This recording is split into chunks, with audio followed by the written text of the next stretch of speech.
오늘은 우리는 하나님께 속하고 라는 제목으로 요한 1서 5장의 말씀을 함께 나누도록 하겠습니다. 교회 안에서 예수 그리스도의 말씀만을 따르려는 형제를 미워하는 사람은 하나님의 사람이 아니라고 사도 요한은 말합니다. 당시 형제는 예수 복음을 전했던 사도 요한과 그 일행들인데 그들을 미워하면서 하나님의 자녀가 될 수 없다는 것을 말하고 있는 것입니다. 오늘 한국 교회에서도 기준은 같습니다.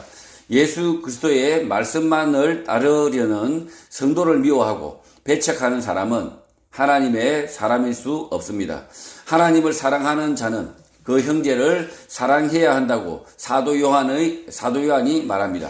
그러나 반대로 예수님의 말씀이 아닌 다른 것을 따르는 사람들과는 관계를 끊든 뭘 하든 상관이 없다는 것입니다. 1절 예수께서 그리스도이심을 믿는 자마다 하나님께로부터 난 자니 또한 나으신 이를 사랑하는 자마다 그에게서 난 자를 사랑한다고 합니다. 예수를 그리스도로 믿는 자마다 하나님께로부터 난 자, 하나님의 자녀라고 합니다. 또 나으시니 하나님을 사랑하는 자는 그에게서 난 자, 예수 그리스도를 믿는 자들을 사랑한다는 것입니다. 모든 사람은 하나님으로부터 생명과 권리를 받는다고 믿습니다. 이런 믿음 위에 세워진 나라들은 모든 사람에게 천부인권, 자연권이 있다고 믿는 것입니다. 이런 생각을 거슬러 올라가면 하나님께서 천지를 창조하셨다는 말씀, 창세기 말씀에 닿게 되는데 대부분의 근대 자유민주국가에서 이런 사상, 가치 토대 위에 국가가 세워진 것입니다.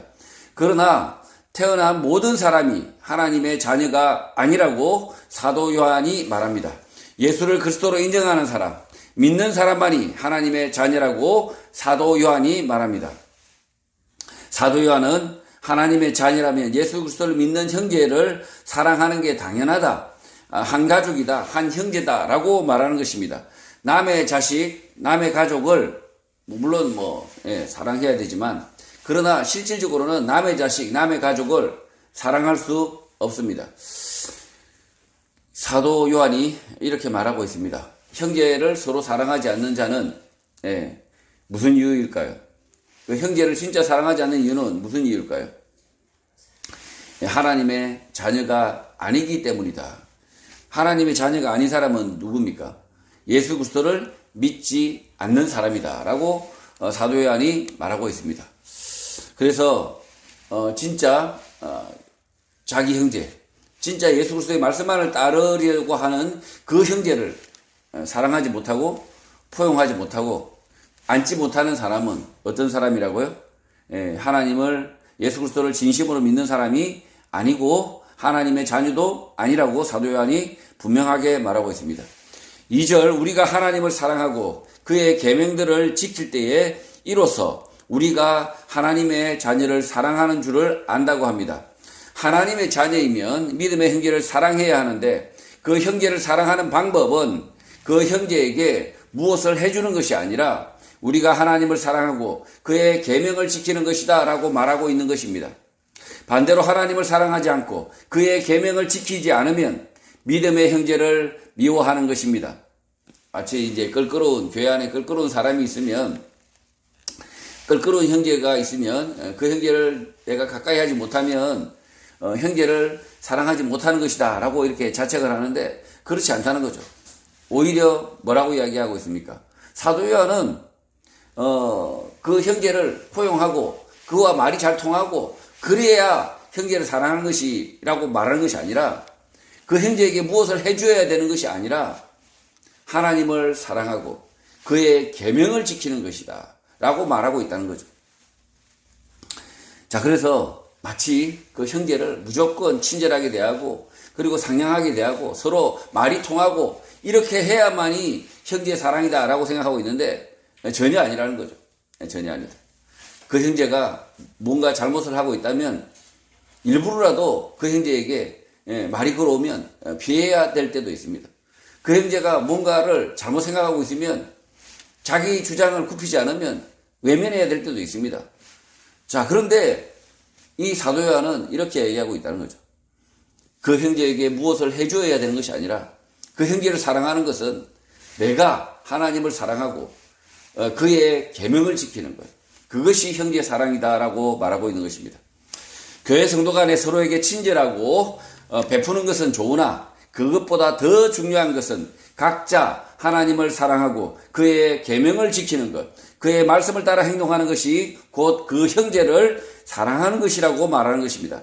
교회 안에서 선심을 베푸는 것이 형제 사랑이 아니라 예수님의 말씀을 쫓아서 각자 말과 행동, 실천을 하는 사람이어야 한다는 것입니다. 사도 요한은 하나님의 자녀를 사랑하는 방법, 형제를 사랑하는 방법은 각자 예수님의 말씀을 잘 깨닫고 그의 말씀대로 행동, 실천하는 사람이 되어야 한다고 말하고 있는 것입니다. 그렇지 않으면 믿음의 형제를 미워하는 사람이라는 것입니다. 자녀가 부모에게 효도하는 일은 부모에게 무엇을 해주는 것이 중요한 게 아니라 각자 알아서 잘 사는 것. 그 자녀가 각자 알아서 잘 사는 것. 각자 자기 몫을 잘 하며 사는 것과 마찬가지인 것입니다. 제가 이제 시민단체를 하다 보니까 그 단체를 사랑하는 그 구성원들의 사랑의 표현이 뭡니까? 그 단체 구성원들이 그 단체를 사랑하는 구성원의 사랑의 표현이 뭡니까? 각자 알아서 자기 활동을 충실하게 하는 겁니다. 각자 자기 몫을 다 하는 것입니다. 그게 그 단체를 사랑하는 그 구성원들의 행동이죠. 막 누군가와 모든 사람과 막 다 친절하고 상냥하고 다 소통하고 이런 게 아니죠. 뭐 티각태각할 수도 있습니다. 그러나 티각태각함에도 불구하고 자기 몫을 다하는 사람, 자기 일을 잘하는 사람, 그게 그 단체를 사랑하는 사람들이죠. 이절의 말씀을 오해할 때가 많습니다. 서로 사랑하라고 하니까 마치 초코파이를 모든 사람에게 주고받을 수 있어야 되는 그런 사람인 줄 착각하는 사람이 있는데 형제를 사랑하는 방법, 교회를 사랑하는 방법이 그런 게 아니라는 거죠. 죄짓고 있는 형제가 있으면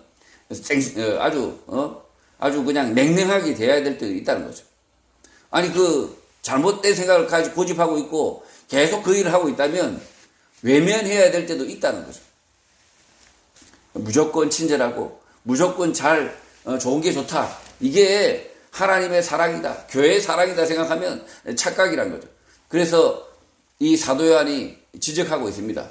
하나님의 그 자녀들, 주의 자녀들, 교회의 형제들을 사랑하는 방법은 무엇입니까? 하나님을 사랑하고 그의 계명을 지키는 것이다. 라고 사도 요한이 가르쳐주고 있습니다. 3절 하나님을 사랑하는 것은 이것이니 우리가 그의 계명들을 지키는 것이라. 그의 계명들은 무거운 것이 아니라고 합니다. 하나님 사랑의 구체적인 방법을 사도 요한은 설명합니다. 형제 사랑은 제가 말씀드렸죠. 자, 하나님 사랑은 구체적인 방법을 사도 요한이 설명을 합니다. 그의 계명을 지키는 것이라고 합니다.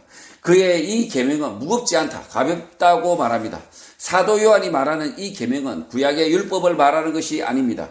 이 계명은 예수님께서 새롭게 정리해 주셨고 예수님의 말씀을 따라 그 계명을 이해하고 지킬 수 있는 것입니다.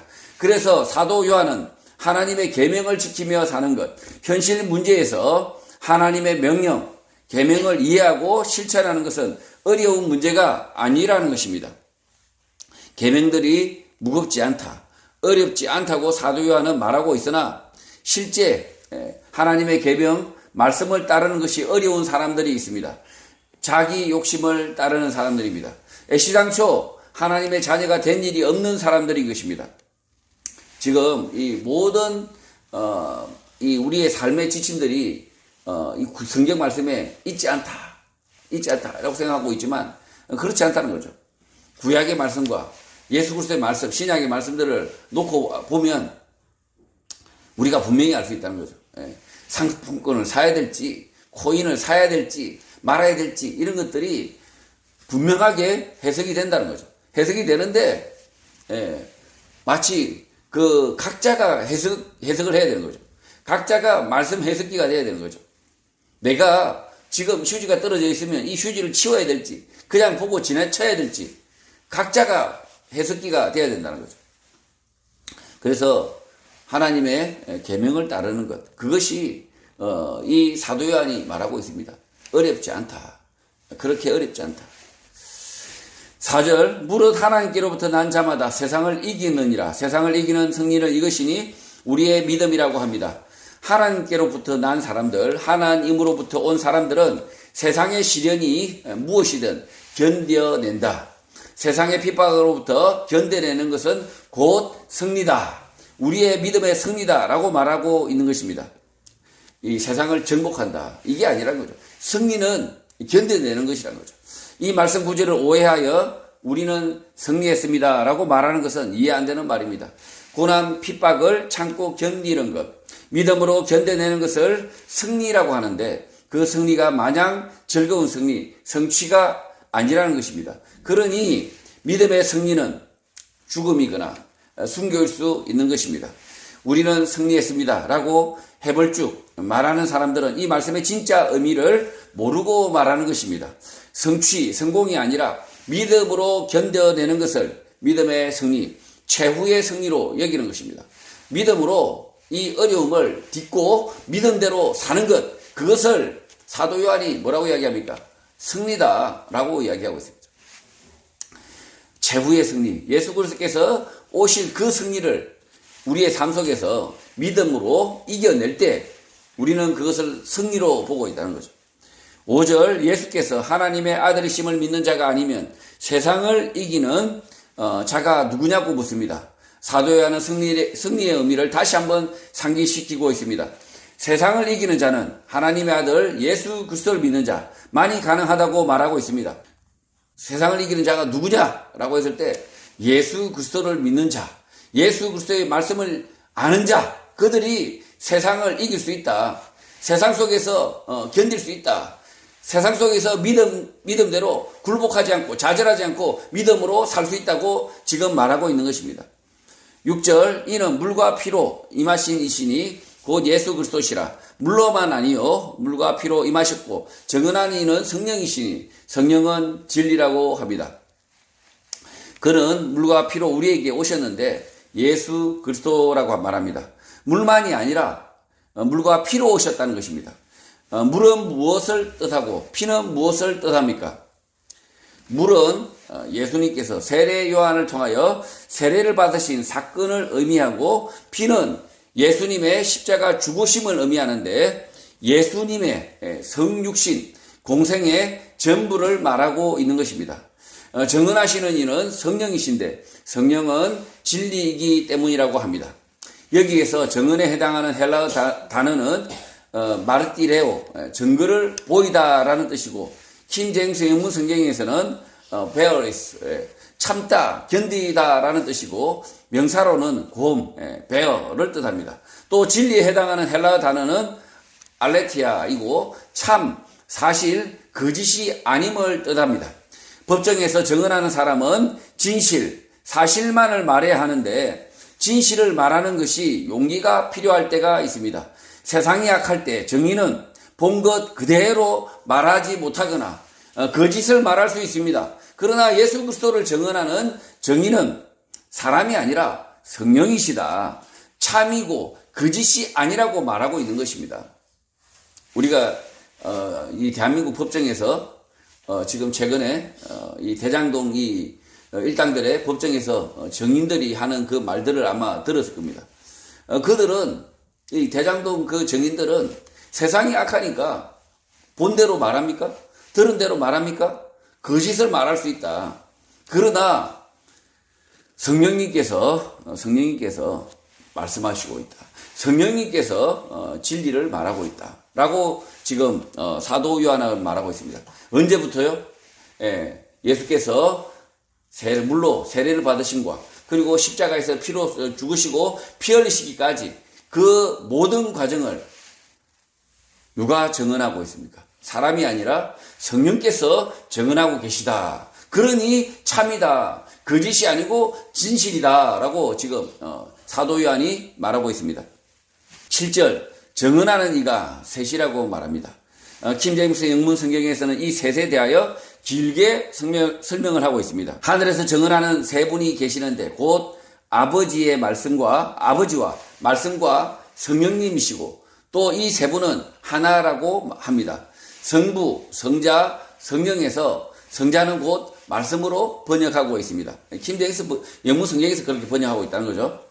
지금 정은하는 이가 셋이다라고 이야기하고 있는데 이 셋은 왜 셋입니까? 이 셋은 왜 셋입니까? 구약 성경에서 보면 이 정인을 몇 명 세우라고 그러죠? 두세 사람을 세워야 그 정은이 유효하다라고 구약의 율법에서 정하고 있습니다. 그러니까 지금 이 유대식 이 전통에 따르면 세 사람이 있어야 되는데 이 세 사람이 정은해야 참인데 지금 이 정은하는 분은 누굽니까? 성부, 성자, 성령. 여기에서 말씀이다라고 이렇게 말씀으로 성자를 빼고 말씀이다라고 지금 이렇게 이야기하고 있습니다. 이것은 킹제임스 영문 성경에서만 그렇게 표현하고 있다는 거죠. 8절 성령과 물과 피라 또한 이 셋은 합하여 하나라고 합니다. 킹제임스 영문 성경에서는 땅에서 정언하는 셋이 있는데 그 셋은 성령과 물과 피이고 그 셋은 하나로 일치한다라고 말하고 있습니다. 땅에서 예수 그리스도를 정언하는 셋이 있는데 킹제임스 영문 성경에서는 in us 이 땅에서라고 지금 표현하고 있습니다. 정언하는 셋이 있는데 성령과 물과 피이고 그 셋은 하나로 일치한다라고 말하고 있는 것입니다. 신명기 19장 15절에서 구약 모세의 율법에서 사실을 확정하기에 충분한 정인의 숫자는 두세 명입니다.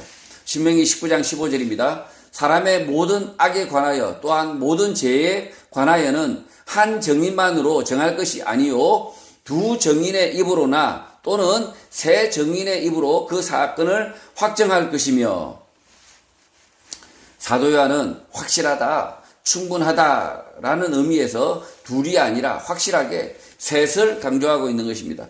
예수가 하나님의 아들 그리스도이심을 성령과 물과 피로서 확인되었다라고 말하고 있는 것입니다.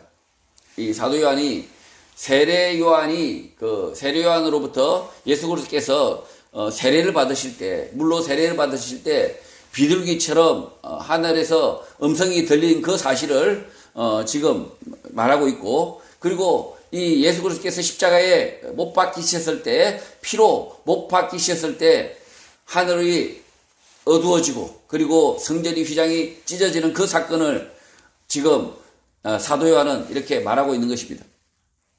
그래서 성령과 물과 피로서 확인되었다라고 이 셋을 강조하고 있는 것입니다. 9절 만일 우리가 사람들의 증언을 받을진대 하나님의 증거는 더욱 크도다. 하나님의 증거는 이것이니 그의 아들에 대하여 증언하신 것이라고 합니다. 모세의 재판에서 정인 두세 사람의 증언을 받아서 사실을 확정하고 있는데 하나님의 증거는 더욱 크다고 합니다. 하나님의 증거는 이것인데 그의 아들에 대하여 시험하심이라는 것입니다. 예수 그리스도를 시험하시는 장면은 공생의 시작에서부터 나오고 십자가 사건에서 다시 한 번 더 나오게 되는 것입니다. 이 하나님의 증거가 이 예수 그리스도를 시험하심, 이 공생의 장면에서 시험하심과 십자가 사건에서 예수 그리스도를 시험하심. 그래서 예수님께서 기도하시면서 어떻게 말씀하십니까? 예수 그리스도께서 정말 괴로워하시면서 기도하시죠. 그래서 그 잔을 기꺼이 예수님께서 받으십니다. 십자가의 잔을 받으시는 거죠. 예수님께서 그렇게 이 십자가의 사건 자체가 쉬운 사건이다. 그런 사건이 아니라는 거죠. 그래서 예수 그리스도를 시험하는 장면, 예수 그리스도께서 하나님의 뜻을 따르는 그 장면을 통해서 사도 요한은 뭐라고 이야기하고 있습니까? 하나님의 이것이 정언이다 라고 지금 말하고 있습니다. 10절 하나님의 아들을 믿는 자는 자기 안에 증거가 있고 하나님을 믿지 아니하는 자는 하나님을 거짓말하는 자로 만드나니 이는 하나님께서 그 아들에 대하여 정언하신 증거를 믿지 아니하였다고 합니다. 하나님의 아들을 믿는 자는 자기 안에 증거가 있다. 자기가 정인이라는 것입니다. 그러나 반대로 하나님을 믿지 않는 자는 하나님을 거짓말쟁이로 만드는 사람이라고 합니다. 하나님은 그의 아들에게 기록, 증거를 주셨는데 그 기록을 믿지 않기 때문에 하나님을 믿지 않는다는 것입니다. 하나님을 믿지 않는 사람은 믿을 만한 것이 없어서 믿지 않는 것이 아니라 주어진 기록, 하나님께서 보여주신 것을 믿지 않는다는 것입니다. 지금 자기 안에 증거가 있다라고 이야기하고 있습니다. 자기 안에 증거가 있다. 자기 안에 증거가 있다. 뭡니까? 하나님께서 말씀하신 것, 그 말씀이 자기 마음속에 있다는 거죠. 마음속에 있는데 그 말씀을 믿지 않는 자는 어떻게 합니까? 그 말씀이 자기 속에 들어왔음에도 불구하고 그 말씀, 그 기록을 믿지 않는다는 거죠. 11절 또 증거는 이것이니 하나님이 우리에게 영생을 주신 것과 이 생명이 그의 아들 안에 있는 그것이라고 합니다. 예수께서 그리스도 하나님의 아들 되심의 증거는 하나님이 우리에게 영생을 주신 것, 그리고 이 생명이 그의 아들 안에 있다는 것입니다. 예수의 삶과 죽음을 보면 하나님께서 우리에게 주신 영생, 생명을 볼 수 있다는 것입니다. 예수 그리스도의 말씀을 우리 마음속에 있다면, 예수 그리스도의 말씀이 우리 마음속에 있다면 이 말씀이 증언한다는 거죠. 우리 속에 영생이 있다, 생명이 있다라는 사실을 우리가 확신하게 된다는 거죠. 자기 자신이 영생할지 구원을 얻을지 잘 모르시는 분들이 있어요. 그런 분들은 왜 그렇습니까? 예수 그리스도의 말씀이 자기 마음에 없기 때문입니다. 이 말씀이 자기 마음에 없으니까 긴가민가하게 된다는 거죠. 예수 그리스도의 말씀이 우리 마음속에 있다면, 이 말씀이 충만하게 있다면 영생, 생명이 있음을 분명하게 자각하게 된다는 거죠. 12절 아들이 있는 자에게는 생명이 있고 하나님의 아들이 없는 자에게는 생명이 없다고 합니다.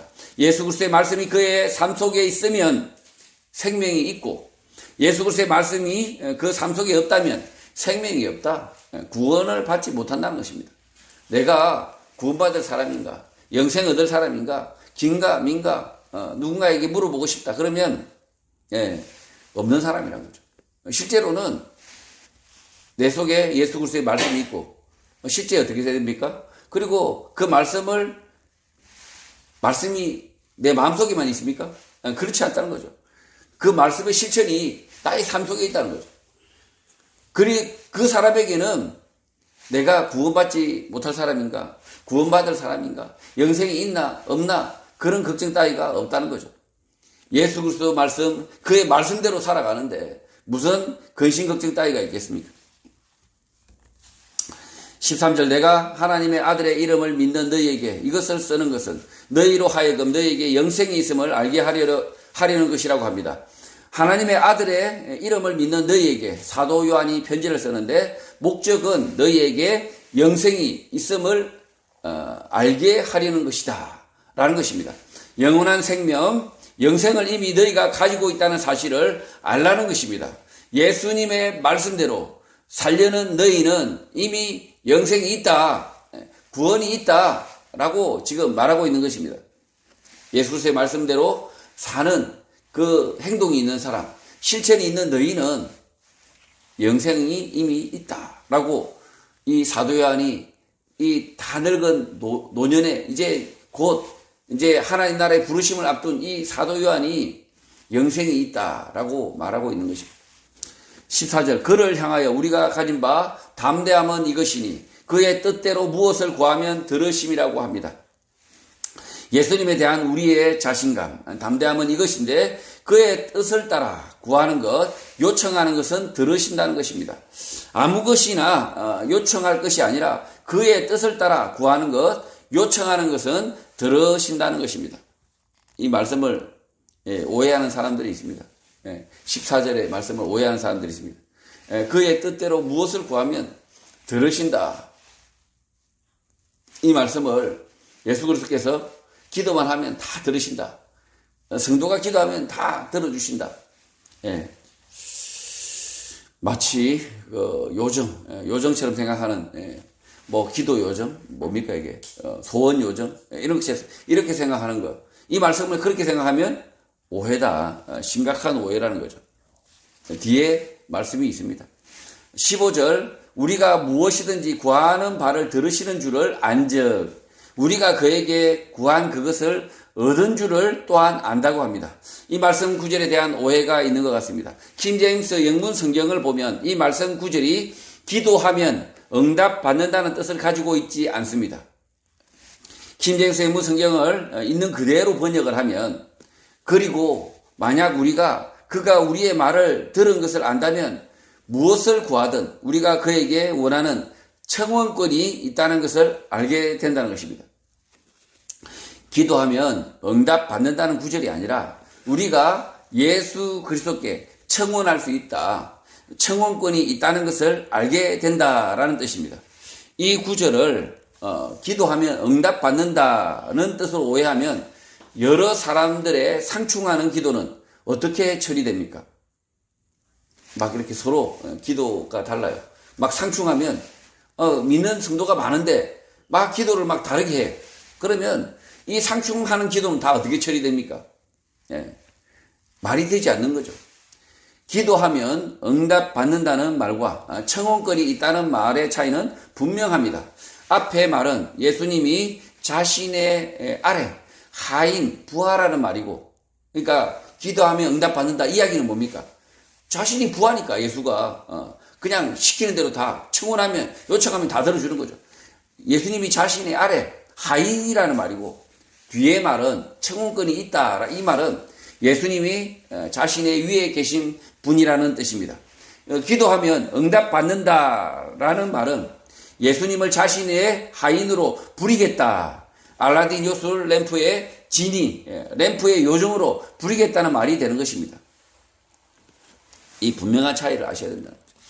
기도하면 응답받는다. 이렇게 말하는 사람은 예수 하인을 두고 있는 사람, 예수 하인. 이 예수 하인을 들고 있는 사람이고, 기도에 청원권이 있다. 나는 기도에 청원권이 있다. 라고 말하는 사람들은 예수를 주로 아는 사람들이라는 거죠. 이 분명히 이 15절에 킹제임스 영문 성경에서는 청원권이 있다. 청원권. 이 청원권을 지금 이야기하고 있습니다. 16절 누구든지 형제가 사망에 이르지 아니하는 죄 범하는 것을 보거든 구하라. 그리하면 사망에 이르지 아니하는 범죄자들을 위하여 그에게 생명을 주시리라. 사망에 이르는 죄가 있으니 이에 관하여 나는 구하라 하지 않는다고 합니다. 앞선 구절에서 우리에게 청원권이 있는데 그 청원권, 기도권을 사용하는 방법을 구체적으로 설명하고 있는 것입니다. 무엇이든 구하면 소원을 들어주는 것이 기도가 아니라는 것입니다. 누구든지 형제가 사망에 이르지 아니하는 죄, 경미한 죄에 범하는 것을 보게 되면 기도를 하라는 것입니다. 기도를 하면 그의 죄가 죽음에 이르지 않는 죄라면 다시 생명을 주신다, 삶을 주신다는 것입니다. 그러나 죽음에 이르는 죄라면 그를 위해서 기도하지 말라 할 필요가 없다고 사도 요한은 말합니다. 죽음에 이르는 죄는 무엇입니까? 예수의 주되심, 예수의 그리스도 되심을 부인하는 죄입니다. 그런 자를 위해서 기도하지 말라는 거죠. 그러나 경미한 죄, 그러니까 이 성도 간에 잘못 알고 있는 것, 그가 예수 그리스도의 말씀을 잘못 곡해하고 있는 것, 이런 경미한 죄, 죽음에 이르지 않는 죄 가운데 있다면 그를 위해서 기도하라는 거죠. 그를 위해서 기도하면 그 기도에 응답이 주어진다. 예수 그리스도께서 그 죄를 짓고 있는 그 형제를 다시 생명으로, 다시 영생으로 데려오신다는 거죠. 기도 청원은 이런 데 하라는 거죠. 근데 우리가 그 교회에서 모여서 기도 언제 합니까? 수능 100일 앞두고. 수능 100일 앞두고. 저는 이 수능 100일 앞두고 기도하라 소리를 못 하겠어요, 도대체가. 아니, 그냥 차라리 수능 100일 앞뒀으면 절에 가라고 말하고 싶어요, 차라리. 기독교인인데, 제가 집사인데, 수능 100일 앞두고 기도하자 그러면, 죄송한데, 절에 좀 가세요, 절에. 기도는 그렇게 하라고 한 게 아니에요, 사실은. 다시 한번 이야기하지만, 사도 요한이 이렇게 말하고 있습니다. 기도는 어떻게 하라고요? 죄지은 형제를 위해서, 그 죄지은 형제가 죽음에 이르는 죄가 아니라면 그를 위해서 기도하라. 그를 위해서 이 청원권을 행사하라. 기도권을 행사하라. 라고 지금 사도 요한은 가르치고 있는 것입니다. 제발 자녀 교육은 평소에 잘 하시고, 자녀 교육은 평소에 잘 하시고, 그 수능 100일 앞두고 정말 저는 멈췄으면 좋겠어요. 진짜 평소에 그냥 기도하시고, 수능 100일 앞두고는 제발 그놈의 수능 기도에, 수능 뭡니까, 이거? 수능, 이거 뭐죠, 이거? 이거 하지 말았으면 좋겠어요. 정말 교회가 예수 그리스도의 말씀, 그 사도들의 가르침을 따르다면 정말 그런 짓은 하지 말아야 된다 생각합니다. 17절, 모든 불의가 제로돼 사망에 이르지 아니하는 죄도 있다고 합니다. 사도요한은 기도는 경미한 죄를 지은 형제를 바로 세우는 청원거리다 라고 말하고 있습니다. 그 죄를 깨닫고 돌이키기를 위하여 그를 위하여 기도하라는 것입니다. 죽음에 이르는 죄를 짓고 있다면 응답이 없겠으나 그렇지 않다면 기도의 응답을 받을 수 있다는 것입니다. 그가 돌이키고 그 죄에서 잘못해서 잘못된 생각에서 오해해서 돌이키고 다시 돌아올 수 있다라고 지금 사도 요한이 가르치고 있는 것입니다. 18절, 하나님께로부터 난 자는 다 범죄하지 아니하는 줄을 우리가 아노라. 하나님께로부터 나신 자가 그를 지키심에 악한 자가 그를 만지지도 못한다고 합니다. 하나님의 자녀라면 죄를 짓지 않는다는 것을 사도 요한은 안다고 말합니다. 그러나 하나님으로부터 난 사람은 스스로 죄로부터 자신을 지키고 악한 자들이 그를 건드리지 못한다라고 말합니다. 하나님의 자녀라면 그가 죄를 짓지 않는다는 거죠. 스스로 죄를 짓지도 않고 설사 그를 이 하나님의 자녀를 모함하고 이 악한 자들이 막 죄인이라고 막 정죄하고 모함하고 그를 비난한다 하더라도 악한 자들은 그를 건드리지 못한다라고 사도 요한이 말하고 있는 것입니다. 19절, 또 아는 것은 우리는 하나님께 속하고 온 세상은 악한 자 안에 처한 것이라고 합니다. 우리는 하나님 안에 있고 세상은 악한 자들의 거짓말 속에 있다는 것을 알고 있다고 사도 요한이 말하는 것입니다. 하나님의 말씀만이 진리이고 나머지는 모두 싹 다 거짓말이라는 것입니다. 지금 사람들이 생각할 때 참과 거짓의 구분을 이 기독교인 성도는 어떻게 해야 됩니까? 참과 거짓의 구분은 어떻게 합니까? 예수 그리스도의 말씀, 하나님의 말씀이 아닌 모든 것은 뭡니까? 싹 다 거짓말이라는 거예요. 싹 다 거짓말. 사람이 지어내는 말은 싹 다 거짓말이라는 거예요. 예수 그리스도의 말씀, 하나님의 말씀으로부터 나온 그것만이 진리다라고 이야기하고 있습니다. 그래서 사도 요한은 이 세상이 뭐로 뒤덮여 있다고요? 악한 자들의 거짓말, 거짓말로 만들어져 있다는 거예요. 이 세상은. 그래서 이 세상 속에서 진리는 뭐밖에 없습니까? 예수 그리스도의 말씀, 하나님의 말씀밖에 없다라고 믿으시면 된다는 거죠. 20절, 또 아는 것은 하나님의 아들이 이르러 우리에게 지각을 주사 우리로 참된 자를 알게 하신 것과 또한 우리가 참된 자 곧 그의 아들 예수 그리스도 안에 있는 것이니 그는 참 하나님이시요 영생이시라고 합니다. 우리가 아는 것은 하나님의 아들이 우리에게 오셨다는 것, 그리고 우리에게 그가 진리라는 깨달음을 주셨다는 것, 또 예수 그리스도 그의 아들 안에 우리가 있다는 것이 진실이라는 것입니다. 이것이 참 하나님 영원한 생명이라는 것입니다. 21절, 자녀들아 너희 자신을 지켜 우상에게서 멀리하라고 합니다. 사도 요한은 여러 우상들에게서 자기 자신을 지키라고 권고하고 아멘으로 편지글을 마칩니다. 이 사도 요한이 첫 번째 편지 요한 1서의 편지를 이렇게 마무리하고 있는 것입니다. 성도 여러분, 영원한 생명을 주시는 예수 그리스도 안에 우리가 있다는 사실을 확신하는 복된 성도가 되시기를 주님의 이름으로 축복합니다.